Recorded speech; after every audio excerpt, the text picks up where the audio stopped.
बातमी नंदुरबारमधून आहे। नंदुरबार जिल्ह्याला मुसळधार पावसाने झोडपलाय। जिल्ह्यातील अनेक नदी नाल्यांना पूर आलाय। झरीपाडा जवळील नेसू नदीवरील पूल पाण्याखाली गेलाय। पूल पाण्याखाली गेल्यानं अनेक वाड्या वस्त्यांचा संपर्क आता तुटला।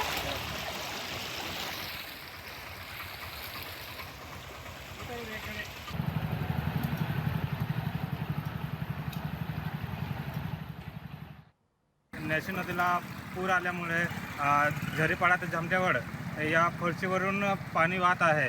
तर लोकांना ये जा करताना अंदाज येत नाही। मोठे मोठे खड्डे झाले आहेत। खड्डे झाल्यामुळे रिक्षा आणि 2-3 इथे जीवितहानी पण मागे झाली आहे।